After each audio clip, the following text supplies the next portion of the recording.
Okay, pre-cal, in this video we are in Unit 9 and we are going to be talking about the law of cosines. So we're making a little bit of a switch here from the law of sines to the law of cosines. And anytime you're not sure which one to use, you need to always look at what combination of angles and sides you are given, and that will help you determine what to use. Because if you'll recall, we can use the law of sines when we've got angle, side, side, when we've got angle, angle, side, or when we've got angle, side, angle. So when we use the law of cosines, as you can see in these examples here, the law of cosines we're going to use when we've got side, angle, side, or when we've got side, side, side. So those are going to be the two situations where we're going to be using the law of cosines. All right, so what is the law of cosines? The law of cosines looks like this. It is one side squared equal to one of the other sides squared plus the third side squared minus 2 times this side times this side times the cosine, law of cosines, of angle A. Okay, so I want to point out some things here. The angle at the end corresponds to the side that you started with. And this side and this side are both right here. So just like with the law of sines having 3 variations, you're also going to have 3 variations for the law of cosines. So you're going to have, these are the other ways to think about it. Dadgummit. Why does technology hate me so badly? Sorry, kids. As usual, Mommy's got her issues.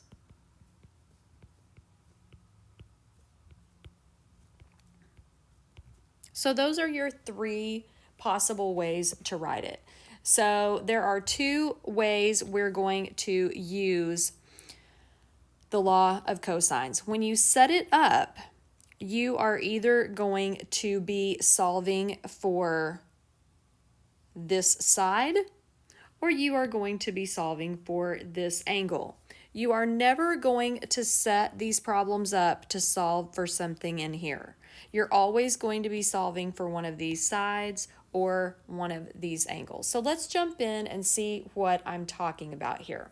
Okay, so this first example says to solve the triangle if angle B is 60, side A is 6, and side C is 8. So the first thing I'm going to do is just get a visual here. So I'm going to draw this out. And again, just like with the other problems, it does not have to be perfect.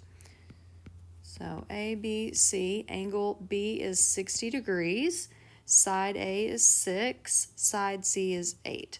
So I want you to notice that if we were going to set this up for the law of sines, I can't do it, because I don't have enough information in my triangle. Because look, I could start with B, side B, over the sine of 60.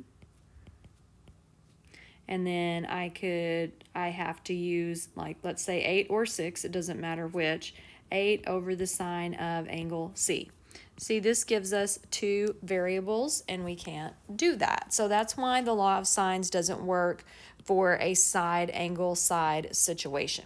So what we're going to do is we've got to figure out which one of these setups we are going to use. So if you'll notice, let's look at this. We've got angle B. Okay, so that would be angle B, side A, so that right there, and side C. Okay, so that means we're going to be using this one right here. So we are setting this up to find side B first. So I'm going to set this up as B squared equals A squared plus C squared minus 2AC times the cosine of angle B. So let's fill in what we know. A is 6, C is 8, and then cosine of 60 degrees. Awesome. All right, now this is pretty easy because all we have to do to find b is just take the square root of all of this. And yes, you can just type this in and it should work beautifully into your calculator or into Desmos, your Desmos calculator. So I am going to show you this one because you haven't seen one of these yet. So I'm just going to start with my square root. I've got 6 squared plus 8 squared minus 2 times 6 times 8 times the cosine of 60 degrees. And that gives me 7.21 or 7.2, and that is a correct answer. So B is approximately 7.2. Okay, so then I have a choice here. I can use the law of sines to finish up the problem because now I have enough information to do that. Or you can use the law of cosines again. You kind of have to use the law of cosines for an example like number 5. But for this one, we can just use a law of sine setup. So we can use 7.2 over the sine of 60 degrees equals 6 over the sine of angle A. And then we can cross multiply here.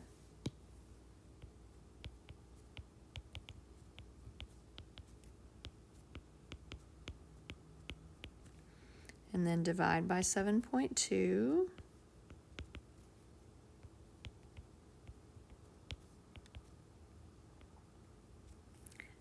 Dadgummit. I'm just going to skip this step. Okay, sine inverse of all of this. And then we get for angle A, approximately 46 degrees. And then, of course, it's really easy to find our other angle because the measure of angle C is going to be approximately 180 minus 46 plus 60, which, of course, here's my approximately symbol, 74 degrees. Neato. See, it's easy. All right, so let's look at my next example here. This is a side-side-side situation. So since we don't have any angles, we have to use one of these so that we're setting up to find one of the angle measures. So it does not matter where you start with this. You can start with A, B, or C. It does not matter at all. So I'm just going to go ahead and start with A squared. So it would look like this. All right, and I've got A here, and B, and C. Okay, now this one is going to be algebraically tricky because students don't understand how numbers work. So we're going to take this one step at a time, okay? Because I know you get bogged down in all the harder stuff that we do, and then you kind of take for granted this easy stuff. That's all I meant by that. So 4 squared, we're going to go ahead and tidy this up. 5 squared is 25, 7 squared is 49, 2 times 5 is 10, times 7 is 70. Okay, now I want you to notice that these are constants, and this 70 is being multiplied to the cosine of A. So you cannot separate those except by division. Be careful. So now what I'm going to do is add 25 and 49 because they're like terms. They're both constants. And now I am going to subtract 74 from both sides. And that gives me negative 70 over here. Now I can divide by negative 70. And so I get cosine of A is equal to positive 58 over positive 70 because a negative divided by a negative is a positive. So in my calculator, I'm going to type in cosine inverse of 58 divided by 70. And so for angle A, I am going to get approximately 34 degrees. That's how that works. So then what we're going to do to find our next angle is we're going to use the law of cosines again. But this time we're not going to start with A, we're going to start with B. So we're going to start with 5 squared, and it's going to equal 4 squared plus 7 squared minus 2 times 4 times 7 times the cosine of B. All right, so tidy this up.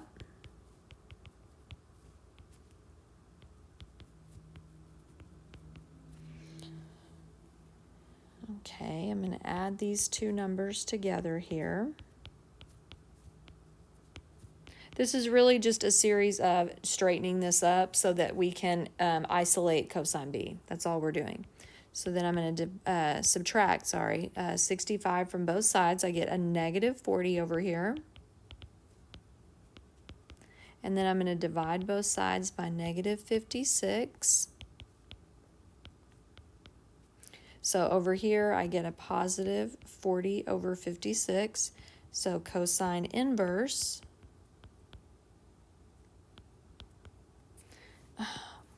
What is it with autocorrect stuff? It's just so frustrating. So frustrating.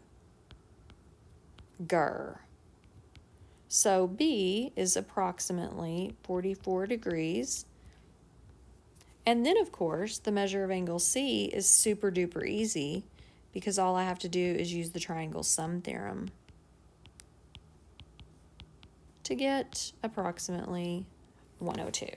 See, the law of cosines is super duper cool.